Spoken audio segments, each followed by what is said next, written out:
Hi guys, welcome to Reshnayya official. ఇంకా మా చెల్లి బర్త్డే రోజు అయితే మార్నింగే మేము రామాలయం దగ్గరికి అయితే వెళ్ళాం. అంటే టెంపుల్ లోనికి కాదు, టెంపుల్ దగ్గరికి వెళ్ళాం. మా చెల్లి అనుకుందనమాట, ఇంకా బర్త్డే రోజు ఎప్పుడు పార్టీస్ ఇవన్నిటికంటే కూడా ఎవరికైనా హెల్ప్ చేస్తే అది చాలా మంచిది అని అయితే వెళ్ళాము. ఇంకా అట్లనే వెళ్ళాం కానీ అయితే రామాలయంని ఇంకా షూట్ చేశాను. చాలా డెవలప్ అయింది. మేము చిన్నప్పుడు ఎప్పుడో చూసిన దానికి ఇప్పటికి చాలా అంటే చాలా డెవలప్ అయింది. అంటే మొత్తం నడవడానికి ఎండ తగలకుండా ఇట్లా ఏమంటారు రేకుల్లాగా అంతా వేశారు. మళ్ళీ ఇక్కడ అంతా షాప్స్ అన్నీ కూడా కూల్ చేశారనమాట. ఇంకా అక్కడ చూపిస్తున్నానుగా అదైతే శివుడి గుడి. ఆ వ్యూ కూడా బాగుంటుంది. ఇంక ఇదంతా కూల్చి అంటే డెవలప్మెంట్ చేస్తున్నారంట.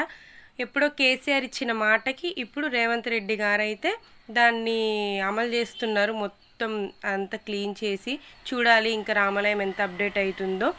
ఇంకా చూసారా, అక్కడైతే చాలా మంది ఉన్నారు. ఎంతో కొంత మనకు తోచినంత అయితే హెల్ప్ చేస్తే పుణ్యమని కాదు కానీ మంచి ఏదో విషయంలో కొంచెం మంచైనా జరుగుతుంది అనే నమ్మకం అంతే. ఇంకా మా చెల్లె అయితే వాళ్ళకి టిఫిన్స్ అంటే మార్నింగ్ టైం వెళ్ళాం మేము. ఇంకా వాళ్ళందరికీ టిఫిన్స్ అయితే ఇచ్చింది. ఇంకా షూట్ చేయకూడదు అనుకున్నాం, అంటే తెలుస్తుంది కదా కుడి చేతితో చేసిన పని ఎడమ చేతికి తెలియకూడదని.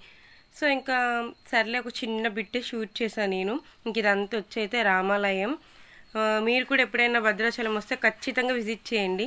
ఇంక అంతా అయిపోగానే ఆఫ్టర్నూన్ వచ్చి అయితే ఇంకా బర్త్డే రోజు ఎవ్రీడే ఖురాన్ అయితే చదువుతాం. ఇంక ఈరోజు మా చెల్లి ఎక్కువ టైం స్పెండ్ చేసిందనమాట.